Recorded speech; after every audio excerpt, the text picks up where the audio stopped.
Estamos de regreso con el doctor Gabriel Pérez Corona y no sabemos hoy si hablar de música, porque le encanta el tango también al doctor Gabriel Pérez Corona, de política, porque los médicos salieron a las calles este fin de semana y están logrando ya con una sola marcha cosas importantes, cambios importantes, o de fútbol, porque era lo que traía preparado y es el momento también. Gabriel, ¿cómo estás? Muy bien, muy buenas tardes. Bueno, tenemos una ensalada y rica en todo, aderezos de mil naturas y todos relacionados con la salud y bueno, con el tiempo social que La estamos música viviendo. no se diga, ¿verdad? Que Por supuesto, Gardel, que la nace en influencia de la Argentina y música en muere la en salud Colombia. es Sí, importante. claro que sí. Y bueno, el tango que te estira el alma. ¿Quién sabe si nació en Argentina? Lo más seguro es que no.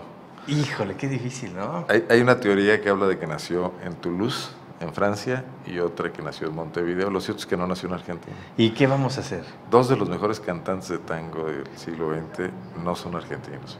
Y fíjate que... Gardel bueno, y sí, Julio, ay, se me olvida su nombre, ahorita me voy a acordar, que es uruguayo también, un gran cantante de tangos. Y si nos vamos adentrando un poco más, el tango también no necesariamente es argentino, porque tiene sus orígenes europeos.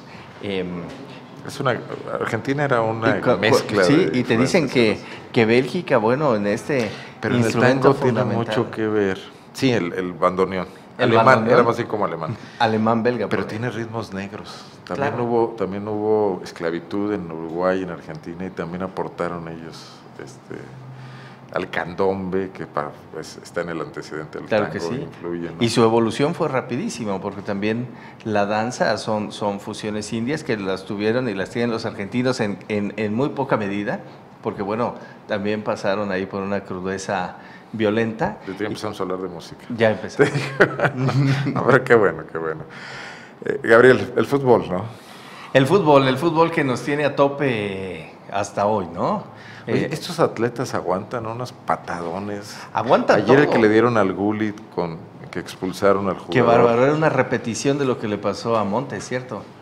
Un poco por la punta del pie le pegó. Sí, increíble. Fíjate que ha cambiado, son deportistas. Es cuando haces palanca, ¿no? Cuando el hueso se rompe. Haces palanca, haces un ángulo donde, bueno, por serendipia, por suerte, te tocan en el elemento más débil de una tibia, que finalmente tiene una longitud y tiene un punto de quiebro. Es uno de los huesos más frágiles del cuerpo, ¿tú crees? Fíjate que la tibia y el peroné. Y está respaldado, la tibia está respaldada por el peroné. Es una balanza que ahí está como un postal que no lo deja sucumbir, pero que también tiene una parte donde hace el crack de la manera que lo puede romper. Entonces, bueno, las lesiones musculares que son de todos los días, ahora que se han convertido en deportistas de alto rendimiento, no era así en antaño. No era así en aquellos tiempos del México 68 u antes. Ahora son deportistas que tienen una nutrición especial, de que tienen tiempos de dormir que son verdaderamente disciplinados. Son más superatletas hoy. Son más superatletas. También los elementos de nutrición son distintos y en antaño no se usaba. Te salían del barrio y el jugador del barrio se hacía ídolo y se hacía héroe. Y tenía una vida... Y seguía comiendo lo mismo, tacos claro, pulque. Claro, hijos del pulque, hijos de la madre patria del barrio mexicano. Alguien me decía que la recuperación, por ejemplo, de Montes puede ser total, que hoy los recursos médicos pueden dejarlo como si no le hubiera pasado nada. Sí, porque ha sido consolidada la fractura, la penetran muy bien dentro del hueso, también son jóvenes que tienen una alimentación distinta, cálculos de proteína diferentes que antaño, y entonces logran salir de esta fractura. Lo que no le pasó a el legendario futbolista Onofre, ¿te acuerdas? Sí, de Guadalajara. No, se retiraron. O sea, una fractura de estas era prácticamente para liquidar su carrera. En un reportaje que está haciendo Juan Carlos Solórzano, unos reportajes muy interesantes de fútbol, el Cuirio Santoyo platicaba que él lo retiró una lesión a los 28 años. A los 28 años, por aquí también argentinos, por ejemplo, se han retirado a los 27 años. Redondo, por ejemplo, que ya estaba en el fútbol europeo y que revoluciona el Tenerife. Bueno, pues tiene que salir porque... Sabes mucho de fútbol. No, sí, porque... sí me apantallaste ahorita. Tenerife.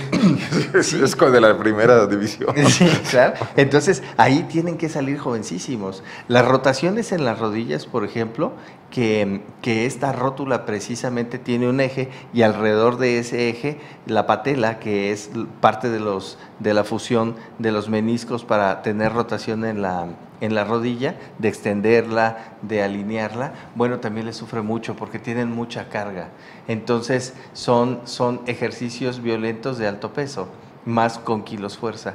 Por ejemplo, Pirlo, que hoy jugó, en el partido anterior, el ya italiano. Viejito Pirlo, ¿no? Viejito, sus sí, últimas, bueno, viejito. 34 años. Sí, entonces, 34, sí, vaya, casi nos supera. Sí, casi nos supera. Pero corrió 9.6 kilómetros en el partido, donde no necesariamente es una carrera como no, arrancas, frenas. Exacto. Entonces, ¿eso lo midieron? Está medido. Entonces, las curvas están medidas. Se ha vuelto una revolución científica. ¿Cuánto correría ayer Guardado? ¿O Rafa Márquez? Rafa corrió 9 kilómetros en el anterior. 9 kilómetros. Entonces, ha sido, como tú bien dices, con carga, pero también con rapidez. Entonces, la fibra muscular, por ejemplo, sin esteroides, tarda, ¿qué te diré? 3, 4 días en desinflamar, en reposar. Pero entonces por eso los meten a las albercas. Vimos a los croatas. Encuerados. Sí, desnudos.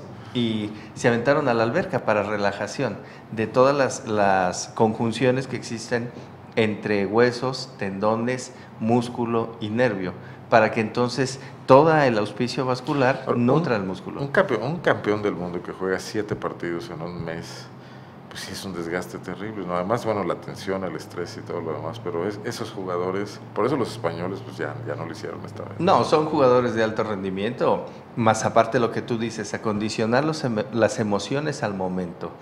Te sacan fuera también de un momento de quiebro político, donde adjudica un rey de España, aprovechando, quiero pensar, no ser malintencionado, no. El espacio mundialista.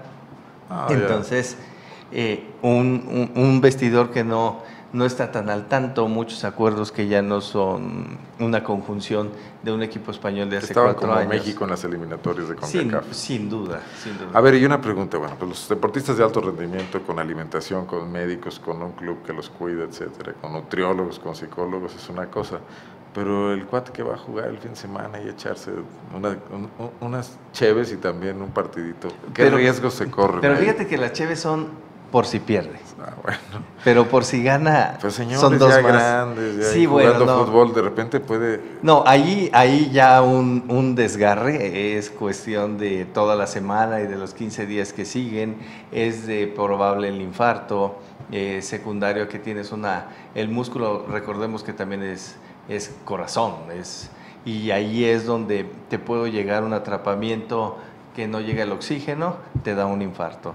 Esto de los jugadores del barrio, al día siguiente no se pueden levantar, los movimientos de los hombros, caderas y demás están a la orden del día, y la verdad es que los lunes hay ausencia de jugadores de cada 7 días. Entonces, bueno, hay que tener muchísimo cuidado, hay que tener calentamientos previos. Esto de los vendajes en los tobillos, hay que entenderlo, todas estas de las pomadas que el deporte de fin de semana definitivamente sí es un riesgo para la salud. No, es peor si no tienes una disciplina habitual de todos los días. O sea, si a alguien le gustara el fútbol, que no aguante ir a echarse ahí una cascarita, lo aconsejable es que a media semana también lo haga, que corra. ¿Qué les recomendarías? Sí, yo creo que aquí la idea es que se salga a correr, que tenga sus 10, 20 minutos. El ejercicio ya para el sedentario es caminar. Después de los 30 minutos, elevas un 20% de tu frecuencia cardíaca, te elevas por más de 70 latidos por minuto. Entonces eso ya te empieza por 30 minutos, eso ya te consume caloría. Eso es para ya tenerte en una forma física adecuada y mantenerte. Recordando que, por ejemplo, nuestros enfermos diabéticos tienen que tener esta carga muy cuidada de las caminatas no tan prolongadas, porque hay una cosa que se llama ácido láctico, que después es lo que te hace doler precisamente todas las articulaciones y dolores musculares. Pero sí hay que tener también la mentalidad del ejercicio, de llevar una dieta fuera de grasas abundantes, recordando que los refrescos que están, estos llamados light, una de esta bebida plateada, tiene... ¿Y el nombre? Coca-Cola Light, por ejemplo, tiene aproximadamente 160 miligramos de sodio, lo cual quiere decir que un paciente hipertenso o diabético es absolutamente contraindicado, nada recomendable. Que se ha vendido... Ya oyó Wendy Pérez que le gusta tanto la Coca Light. Sí, se ha vendido como que esta no tiene calorías. Sí, evidentemente no tiene calorías, pero sí contiene sal. Claro. Y entonces ahí es donde te vienen los aumentos de la presión arterial y toda esta actividad secundaria. A ver, y otra pregunta. Un chavito que le gusta el fútbol, 10 años, 12 años, que quiere jugar en el equipo de la escuela y todo, ¿a él qué le aconsejarías? ¿Cómo cuidarse, cómo alimentarse? Todavía no tiene quien lo cuide, a lo mejor sus papás no saben mucho, en la escuela no hay consejos, pero le gusta y quiere llegar a hacer algo en el deporte. Mira, nuestros chavitos que están en esa edad, bueno, pues somos el primer lugar mundial de obesidad infantil, entonces primero habrá que saber si este niño es obeso y qué grado de obesidad tiene, para que entonces lo puedas dejar a libre demanda. De ahí lo tienes que, en las escuelas está toda la coordinación de educación física, donde teóricamente estos profesores tienen que medir el alcance y la rutinidad de hacer, jugar y hacer ejercicio a estos niños. Y de ahí entonces, sí, mándalos a jugar. Ahora se juega en los iPads, se juega en toda la tecnología, en el movimiento de pulgares, que no te deja ni una caloría de menos, ¿no? Claro que sí. Entonces, sí es oportuno, bueno, pues en nuestros estándares de la niñez, toda la vialidad era nuestra y me parece que había muchísimo más actividad física. Si tenemos todavía tiempo de platicar otras cosas, déjame preguntarte del tema médico. Los médicos saliendo a protestar a las calles, no se veía desde hace mucho tiempo. Digo, no me refiero incluso a los legendarios movimientos de los años 50, que fueron antecedentes hasta el 68, ¿no? Sí, claro. Pero vimos muy combativos a los médicos el domingo, 50 ciudades en el país, en León, en Celaya, en León 500 personas, todos profesionistas, bueno, pues es un movimiento que llama la atención, ¿no? Es un movimiento importante que no se puede ocultar, al contrario, yo creo que es algún tejido que hay que meterle las manos, hay que tomarlo muy fuerte, muy solidario, y con la importancia que tiene. El médico cuando aguanta y aguanta, yo creo que es de los laboristas en los cuales me incluyo, donde no te importan las altas jornadas, las jornadas que son amplias y más, no te importa el dispendio a un paciente o pacientes en la institución pública o privada, donde le dediques todo tu tiempo y donde reservas el personal que te da para escasos momentos familiares y o personales. Esto ha pasado de otro estándar, Arnoldo. Ahora, justo con esto, hay una demanda de un médico que, si bien tiene o no tiene la razón, se ha dictaminado por un... El caso de Guadalajara. El caso de Guadalajara, por un consejo de arbitraje médico donde ha decidido que, bueno, los médicos no tienen responsabilidad ninguna en el sentido del quehacer médico por una negligencia médica. La muerte de un joven de 15 años. La muerte de un joven que cae en este territorio precisamente del que estamos hablando. Ahora el tema se fue por la vía penal. Así es. La Comisión de Arbitraje Médico dijo una cosa, pero los padres, bueno, pues sin duda doloridos, fueron ahí tenemos fotografías de la manifestación del domingo aquí en León.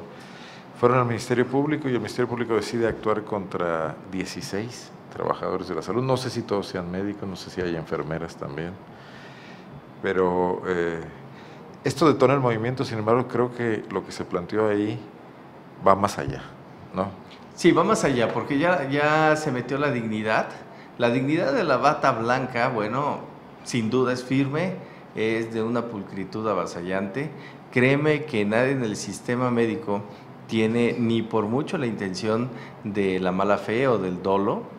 Esto finalmente es tú a un cuerpo, a un ser humano, le aplicas medicamentos y hay una reacción del cuerpo en donde definitivamente tú no tienes la posibilidad de un equilibrio, desequilibrio, tienes la mejor de las intenciones en que responda como tú quisieras que espera o como las estadísticas mundiales te dicen que en su momento tienes porcentajes mayor de beneficio y bueno, hay efectos secundarios. Me parece que en este caso los médicos de Guadalajara hicieron perfectamente bien su trabajo y sus intenciones. De hecho, le salvan la vida al muchacho que viene en paro cardiorrespiratorio después de haber venido de una agresión violenta siendo asmático, que lo pusieron a libre demanda del barniz en su casa.